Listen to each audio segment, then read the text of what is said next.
Di mo bitawan yan para malaman natin sino mas magaling sa ating dalawa. Hindi kita kaya saktan at hindi kita sasaktan kahit anong mangyari.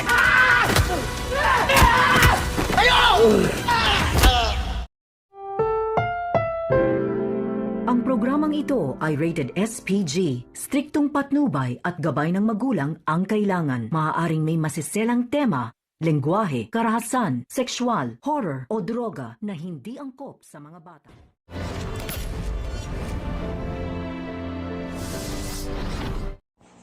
Narito na nga ang mga dapat nating tutukan ng mga kaganapan ngayong gabi sa PJ's Batang Quiapo. Pinuntahan na nga dito ni Tanggol kung saan nga magkikita sila at mag-uusap dito ni Santino. Agad naman, sinabi dito ni Tanggol sa kanyang ama at sa kanyang mga kaibigan na iwanan daw muna ang mga ito upang makapag-usap ng maayos. At dito na nga ay galit na galit nga itong si Santino dito kay Tanggol dahil nga sa nangyari dito sa kanyang mag-ina. Agad din naman na nagpaliwanag itong si Tanggol ngunit hindi nga nakikinig itong si Santino. Kaya naman dito na nga, hindi lumaban itong si Tanggol bagkus ay pinapahirapan ito ni Santino. Wala silang kamalay-malay na meron na palang nakasunod sa kanila at nagmanman ng mga kapulisan. At dahil dito ay nakapwesto na nga itong si Rigor at gusto na nga todasin itong si Tanggol. Dito na nga ba, may masasawi na nga bang buhay? Posible nga bang si Santino o di kaya naman ay si Tanggol?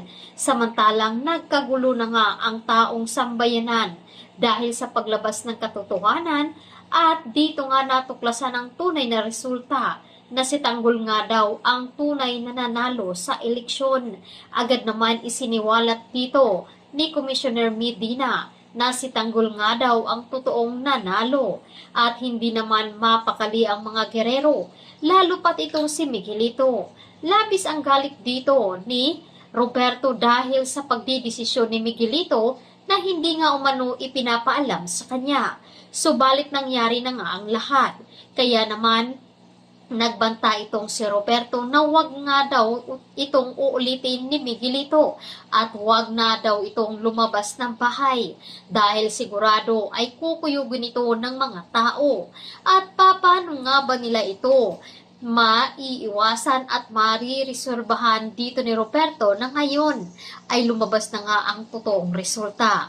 Kaya ito ang dapat nating tutukan ng mga kaganapan. Kung ano nga ba ang mangyayari sa pagkikita dito ni Santino at ni Tanggol.